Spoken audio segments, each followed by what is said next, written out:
Hey there, I'm Jackie Ferris. This week on the 302, we are in the studio of Lauren E. Peters, checking out the costumes and the characters that go into her artwork as part of our continuous series on artists for the month of March. Get ready, the 302 is headed your way.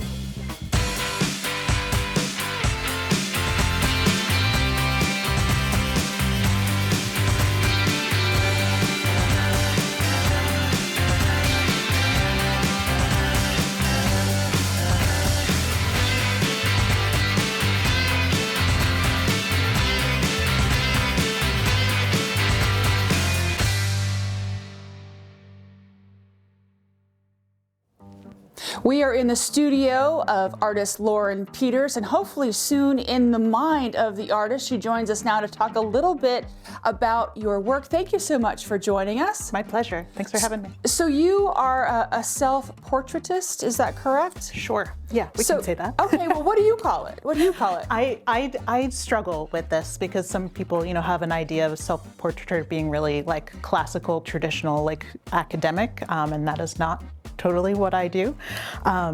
So yeah, I struggle with what to call it myself, but yeah, I take photos of myself and work from them. So they're, more fantasy based, I guess, than the traditional one. So they are so much fun, and they really have just so much color. And talk to me a little bit about how you got to this point in your art. I know that a lot of times the journey begins elsewhere and brings you to a place where you're like, wow, this is me. Yeah, so in college I did a lot of figurative work, like that's a lot of what that school did, and I never painted the faces. I always thought that was kind of separate, and I wanted to, get the volume of the body or that sort of thing. So it surprises no one more than myself that this is what I'm doing now.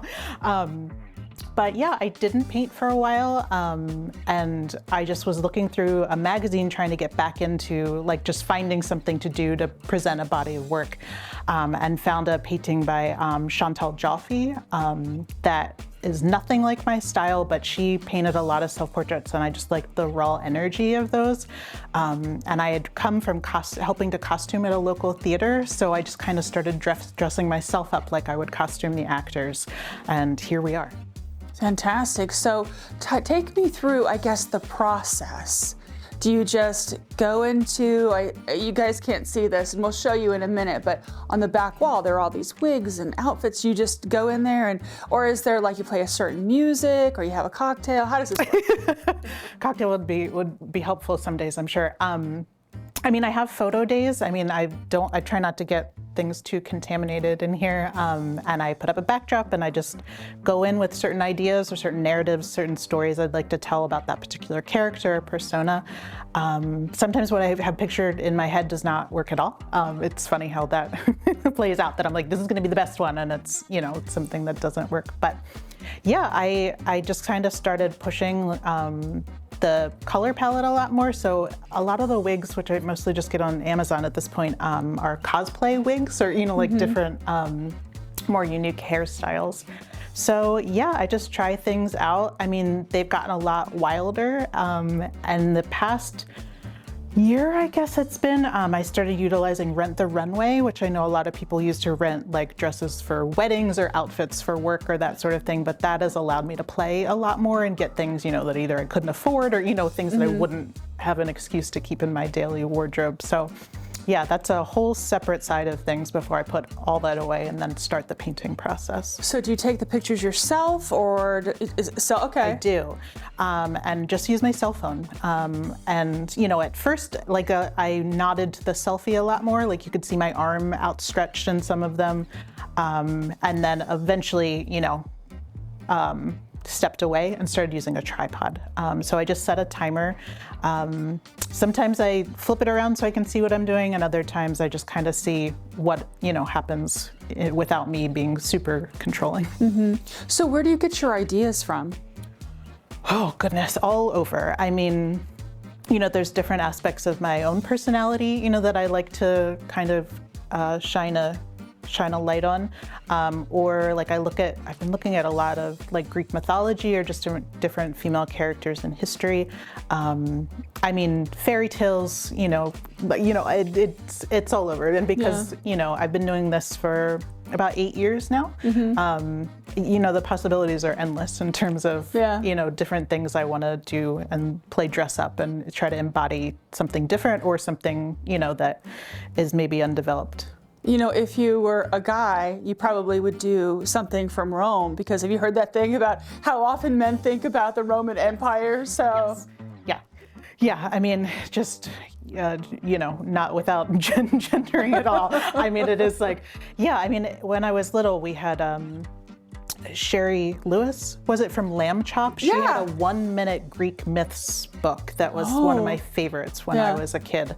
Very sanitized for children, and I like being, digging deeper into that. And I mean, I love fairy tale, finding out when fairy tales, which have been Disneyfied or sanitized, you find out like what the darker undercurrents are. So it's fun to learn about anyway. And, just the backstory, what artist is thinking and what the influences are just, it's so alluring whenever you look at a piece and you find out that there's a story like the lamb chop story that you just shared. It really, I think, adds to the whole mystique of an artwork. Yeah. And yes, people can look at them and not see, all the thought that I put into it. And it's not, it's not important, but, I like the, using different symbols or using different animals or, that sort of thing that, if we pan over at some point, the snake that I have up there, I did like a Medusa inspired piece, but it's still just like a child's stuffed animal snake, that it can be enjoyed on any level that the viewer brings to it. Well, absolutely. We want to talk about that piece because it's one of our favorites from a previous show, and we will do that when we return.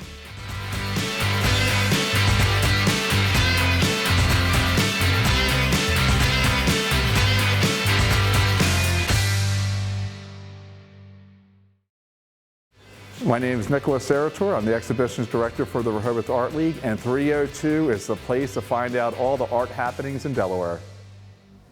Welcome back. Lauren, you referred to the Medusa piece that you did, and that was part of the Delaware Division of the Arts award winners. That was at the Biggs Museum. We did this whole big show, and that piece with the snake is really amazing. I don't know, Jonathan, can you grab that snake? It's just right over there. I'm talking to our camera guy real quick.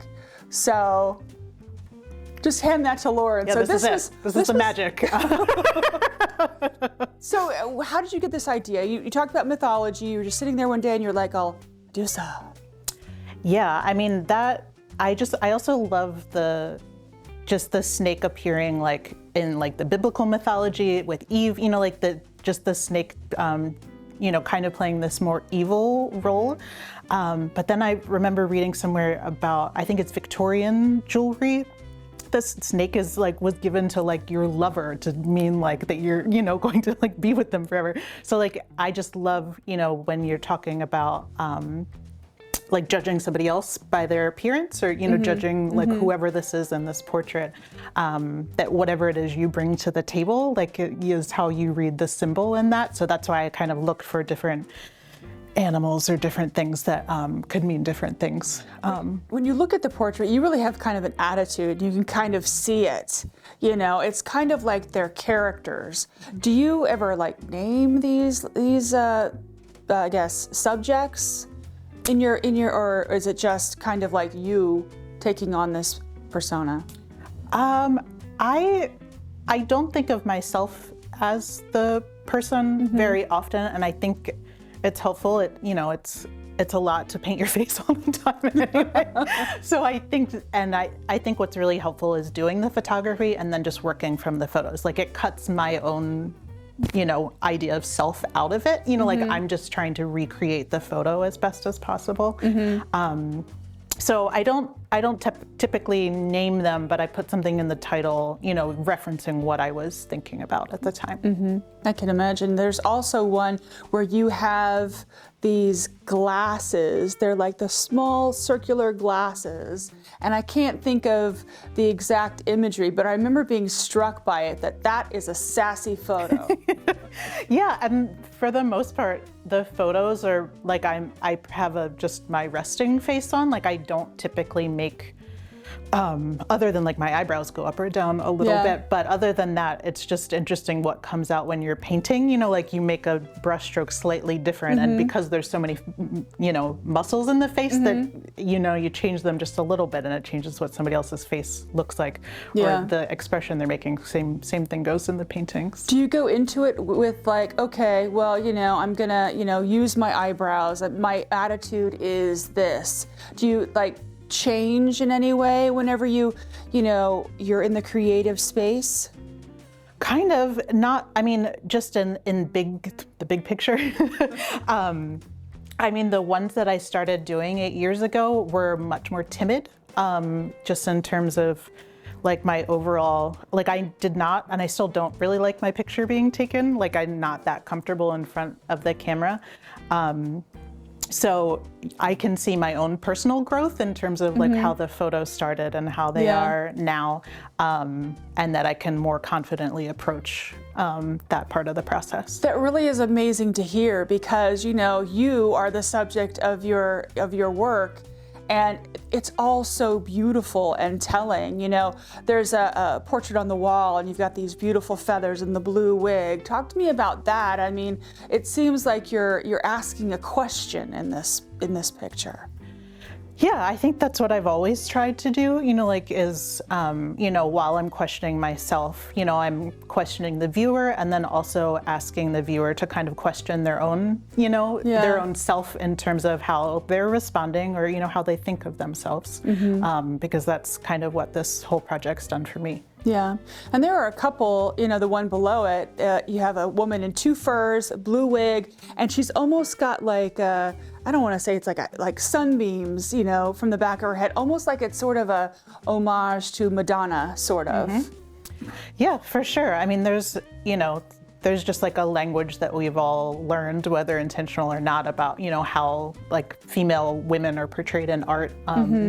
And in history. So I am trying to channel that, and again, like I know what I'm bringing to it, but I love hearing what other people see. Yeah, it's just the texture in a lot of it. I mean, you can really see each feather, the furs that you have on the fake furs, the one with the long blue wig with the spikes, and you can feel the texture. Yeah, we'll just put the snake down for a second. I just realized. So, it's props, television props.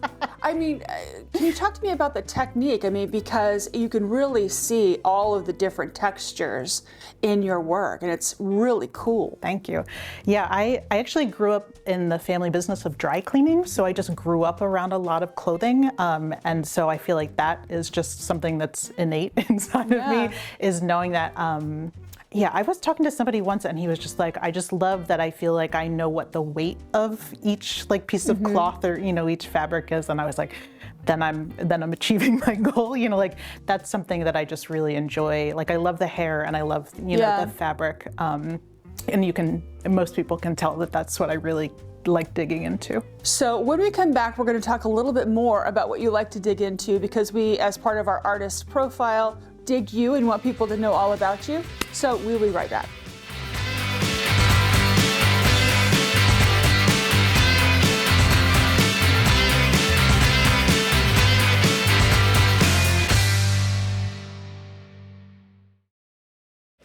Hi, my name is Joseph Barbaccia. I'm an artist here in Delaware, and I really enjoy the variety and breadth of what the 302 brings to our community.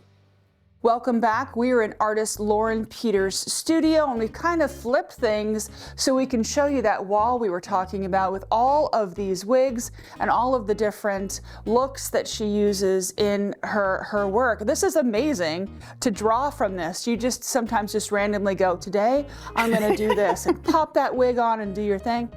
No, it's extremely hot and uncomfortable. And I mean, when I first went to use a wig in a picture, I mean, you're taught, the correct way to make a painting is to paint from life. And I dressed up and I was like, this is awful. It's just so uncomfortable. And also I don't want to risk getting paint on anything. Sure. So that's, I did my best to start off on the right foot. Well, we talk about, the different wigs and the different looks and the facial expressions.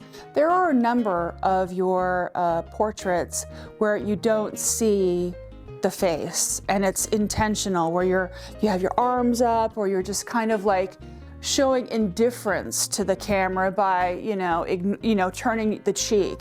So talk to me about that decision as opposed to straight on. I like to flip back and forth, for a while I wasn't showing very much of my face at all, because I like the viewer to kind of picture themselves in that setting, which is, I think there's a German word for, from when people started doing that, and it was so that people could picture themselves in the painting. And then I think I wanted to apply to be in a show that called for portrait work, and I was like, well, I should probably put my face in one of these, even though I consider myself a portrait painter. But yeah, I mean, I like,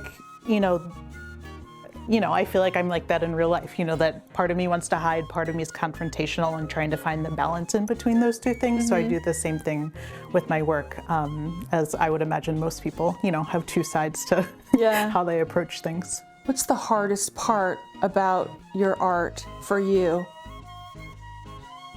Oh boy, that's a good question. What do you struggle with? Because I know artists are always like, oh.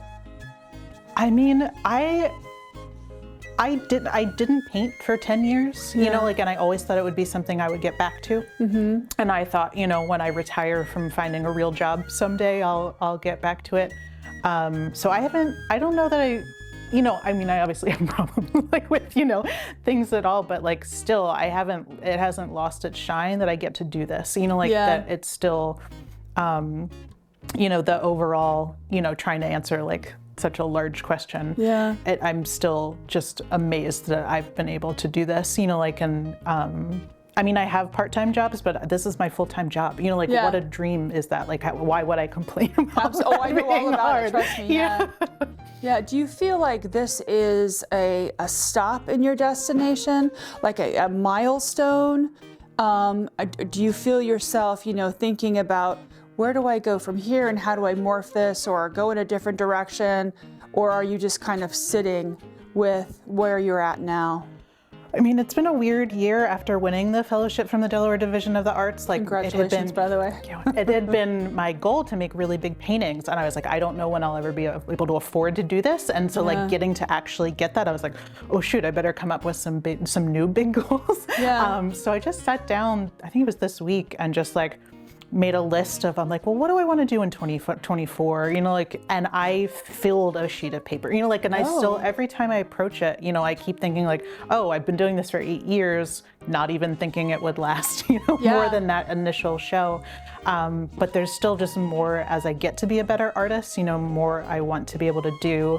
And especially now that I've gotten more of a taste of, it being about specific narratives, and I have so many props and so many things to work with now, I get to tell bigger stories. Yeah. So I don't see stopping anytime soon. Well, they say that successful people, no matter what they do, always have this sense of imposter syndrome, like me. When I do a new project, I'm like, oh, if I mess up, everyone's gonna know I'm terrible. So that's natural, and those goals, that's a key part of any successful career. So would you be able to share any of those goals with us? Or are you kind of keeping those? I mean, it was just, what I was writing down were just topics that, are different things that I wanted to do. But I mean, in terms of the imposter syndrome and a big goal, I know that I'm proving to myself and everyone else, but also to myself that I know how to do this. That I can paint a picture, you're working. And I think maybe what a long-term thing would be that I loosen up the style, of what I'm doing. I still like the subject matter and I'm really into that. But in terms of how much control and how much detail I put into things, being proving, that it is realistic. What if I let go a little bit? Yeah, sometimes you just gotta, woo! So what can we look for from Lauren Peters for 2024? I mean, I have a couple shows that I'm excited about. I'll be attending the Vermont Studio Center. I got a residency there for 3 weeks in the spring, so that'll be really nice to step away and kind of evaluate. But yeah, after the crazy year that I've had this year, I think I've had 3 solo shows alone. Yeah. I think during the holiday season, I counted I had over 30 paintings in like 6 different locations. Wow, You know, like, how do you it's keep track of them all? Oh, it's a lot. Oh, I don't. I forget sometimes. So I meet all the deadlines, but you know, people are like, oh, are you in that show? I'm like, oh, I am. I forgot. You're like, and then it's over. Like, are you going to come and get this? Yeah. I have everything in my calendar, but like on a day-to-day, keeping track is a lot. But yeah, just like what I've been able to do in the past year, I'm really looking forward to, you know, seeing or like taking a moment to breathe and realizing like how much I've gotten done and how far I've come. The attitude of gratitude, absolutely.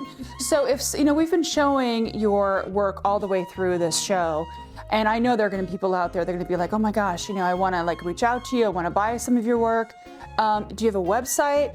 Can you tell us that? Yeah, it's laurenepeters.com. Excellent. Well, Lauren, thank you so much. It was such a fun show. We really enjoyed meeting you, and we can't wait to see what you do next. Thank you so much. We'll be right back.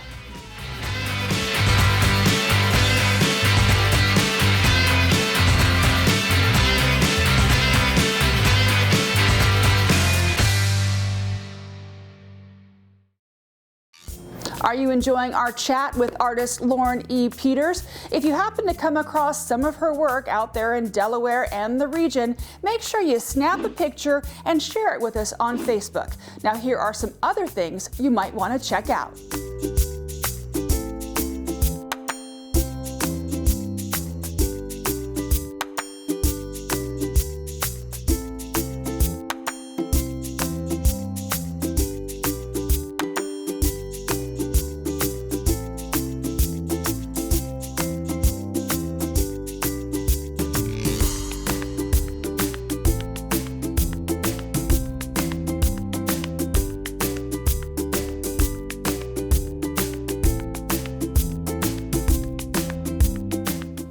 For more information on any of Lauren E. Peters' artwork, you can visit laurenepeters.com. That'll do it for this week's episode of The 302. Make sure you follow us on Facebook so you can get behind-the-scenes content you're just not going to get anywhere else. We're going to leave you now with a beauty shot of the Wilmington skyline. Until next time, I'm Jackie Ferris. Tell them you saw it on The 302.